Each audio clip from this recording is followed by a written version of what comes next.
এবার দেখাবো বীরভূমের একটা জমি। দেখুন তো জমিটা ফাঁকা, কোনো ধান নেই, জল নেই, কাদা নেই। এখানে উপস্বাস্থ্য কেন্দ্র গড়ে তোলার কথা শিলান্যাস হয়েছিল ঘটা করে 1 বছর আগে। সেই ফলকটা কোথায় দেখবেন? নর্দমায় পড়ে আছে ফলকটা।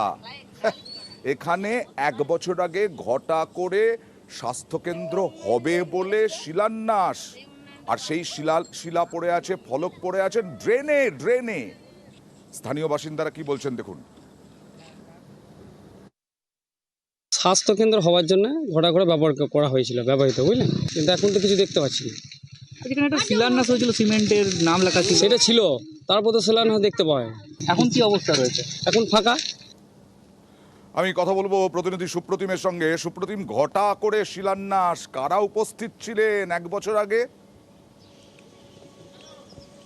দেখো, ঘটা করে যে শিলান্যাস হয়েছিল এবং সেই শিলান্যাসের শিলা এখন আমরা যখন দেখালাম যে নর্দমায় পড়ে রয়েছে, কিন্তু এই শিলান্যাসের সময় কিন্তু জাঁকজমকপূর্ণ অনুষ্ঠান হয়েছিল এবং সেখানে কিন্তু প্রশাসনিক থেকে যারা বিভিন্ন রাজনৈতিক দলের নেতা তারাও সেখানে উপস্থিত ছিলেন।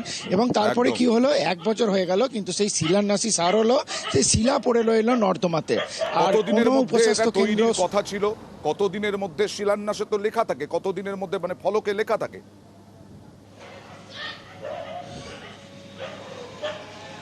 একদমই, এবং কতদিনের মধ্যে সেই সুস্বাস্থ্য কেন্দ্র উঠবে সেটাও যে কয়েক মাসের মধ্যে গড়ে উঠবে। কিন্তু তারপরে কি দেখা গেল, গড়েতে উঠলোই না। এবং যে জমিতে শিলান্যাস হয়েছে সেটাও এখন শোনা যাচ্ছে সেই জমি নিয়ে একটা সমস্যায় আছে।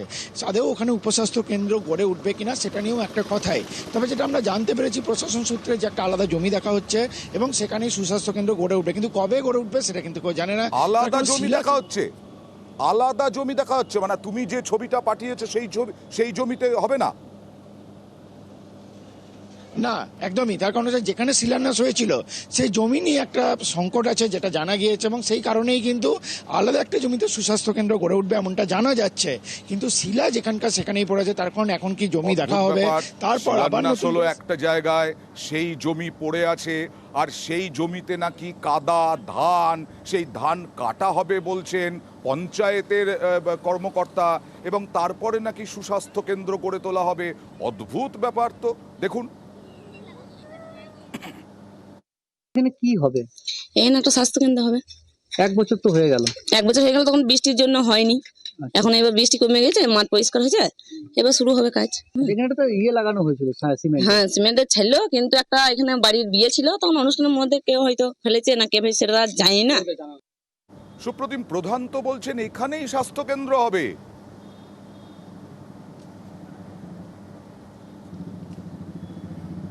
কিন্তু আমরা যখন প্রশাসনের কাছে ঘটনার খোঁজ করতে গেছিলাম তখন আমরা জানতে পেরেছি যে এই জমি নিয়ে একটা কিন্তু গন্ডগোল রয়েছে, আর সে কারণে এখানেই যে সুস্বাস্থ্য কেন্দ্র গড়ে উঠবে তার কোনো নিশ্চয়তা নেই। পাশের একটা জমিতেও সুস্বাস্থ্য কেন্দ্র গড়ে উঠতে পারে এমনটা জানা গিয়েছে, তবে সেটাও কিন্তু দীর্ঘ প্রক্রিয়া। তার কারণ হচ্ছে সেখানে আবার নতুন করে শিলান্যাস হবে কিনা সেটাও মানুষ জানে না। তারপরে সেখানে যে জমির জন্য টাকা বরাদ্দ হয়েছে সেটাও হবে কিনা। অর্থাৎ এটা যে এখন একটা দীর্ঘ প্রক্রিয়া, এটা নিয়ে কিন্তু কোনো সন্দেহ নেই। অর্থাৎ সুস্বাস্থ্য কেন্দ্রের যে পরিষেবা সেটা মানুষ কবে পাবে সেটা নিয়ে কিন্তু একটা সন্দেহ থেকেই যাচ্ছে। এ ভয়ঙ্কর ব্যাপার। একটা স্বাস্থ্য কেন্দ্র হবে গ্রামবাসীদের জন্য, তাদের উপকারের জন্য, তাদের রোগের জন্য, রোগীদের জন্য। সেই স্বাস্থ্য কেন্দ্রের জমি পাল্টে যাচ্ছে। এদিকে শিলান্যাস হয়ে গেছে ঘটা করে 1 বছর আগে। সিএমওইচ তো বলছেন অবশ্য যে খুব দ্রুত কাজ শেষ হবে। দেখুন, এখানে কিন্তু কাজ শুরু হয়ে গেছে। অ্যাকচুয়ালি ওখানে ইন্দ্রগাছা বলে যে জায়গাটা আছে, ওখানে মা কালীর পুজো হয়, সেই পুজোর জন্য ওই জায়গাটায় কাজটা বন্ধ ছিল। কাজ শুরু হয়ে গেছে, খুব শিগগির ওখানে মানুষ কিন্তু পরিষেবা পাবে। প্রচুর সুবিধে হবে, কারণ দেখুন ওখানে সুস্বাস্থ্য কেন্দ্র মানে ওখানে একজন সিএইচও থাকবেন, এএনএম থাকবে, আশা থাকবে। এটা 1-1.5 মাসের মধ্যে আশা করছি, আমরা চেষ্টা করব কাজটা যাতে সম্পন্ন করা যায়।